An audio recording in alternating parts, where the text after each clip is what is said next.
दोस्तों, दिनाक्षी शॉर्टहैंड में आपका स्वागत है। अगर आप चैनल पर नए हैं तो चैनल को सब्सक्राइब करें और बेल आइकन ज़रूर दबाएं। आज की साहित्य डिक्टेशन का यह 22वां दिन है।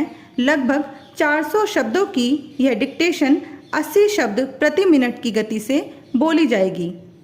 अगर आपको इस डिक्टेशन की एडवांस आउटलाइंस और वाक्यांश की आवश्यकता है तो आप हमारा पेड बैच ज्वाइन कर सकते हैं।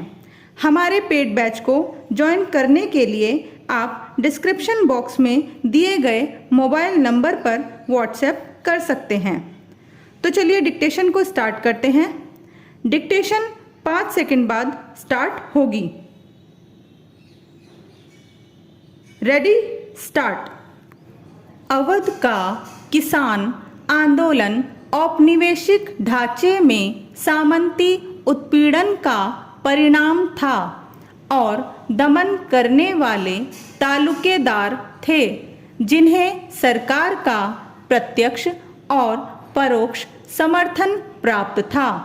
ब्रिटिश सरकार की नज़र में शासन के आर्थिक और राजनैतिक ढांचे को बनाए रखने में तालुकेदारों की अहमियत बहुत ज़्यादा थी। उनकी शक्तियाँ अबाध रूप से कई गुना होती गई और वे एक राजसत्ता में दूसरी राजसत्ता बन गए। किसानों की गरीबी की कीमत से उन्होंने अपने आर्थिक हितों के महल खड़े किए और ब्रिटिश साम्राज्य की इमारत खड़ी करने में ठोस नींव का काम किया। उनकी मुनाफाखोरी की कोई हद नहीं थी और उनके लालचीपन ने किसानों को काश्तकारों में और फिर भूमिहीन खेतीहर मजदूरों में तब्दील कर दिया।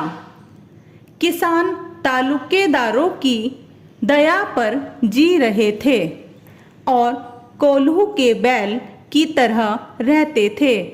तालुकेदार साम्राज्यवाद के हितों की रक्षा का कार्य कर रहे थे। उन्होंने अवध की ब्रिटिश इंडिया एसोसिएशन के माध्यम से ब्रिटिश नीतियों के खिलाफ की गई प्रत्येक कार्यवाही को दबाने में सरकार की हर संभव सहायता की। उन्होंने अपनी सामूहिक शक्ति का इस्तेमाल अधिकारों की रक्षा तथा मजबूती के लिए भी किया।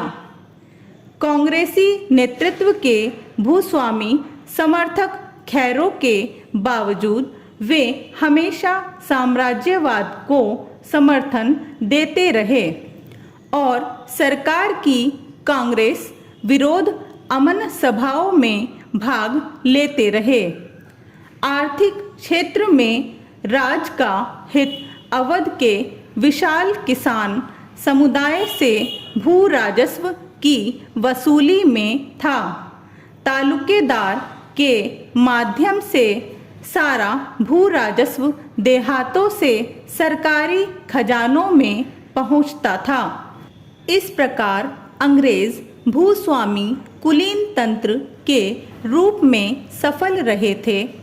अंग्रेज़ों के लिए तालुकेदार किसान जनता के स्वाभाविक नेता थे क्योंकि उन्हें देहातों में औपनिवेशिक जकड़ मजबूत रखने के लिए दमनकारी सामाजिक ताकत की ज़रूरत थी।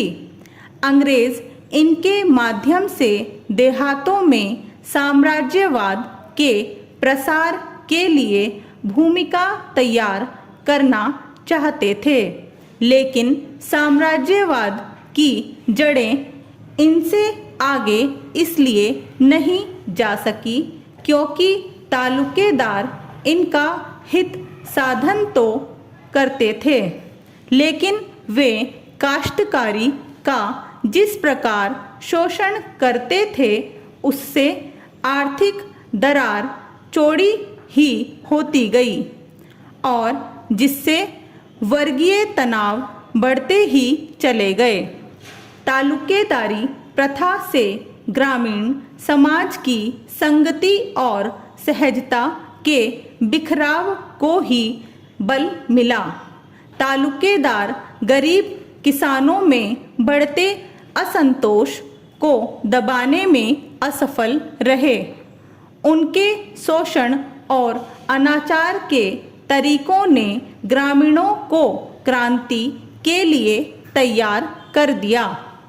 यद्यपि इन्होंने जल्द ही सामंतवाद की नींव को हिलाकर रख दिया, लेकिन फिर भी अवध में उपनिवेशवादी पकड़ ने तालुकेदारों को विघटन से बचा लिया। स्टॉप।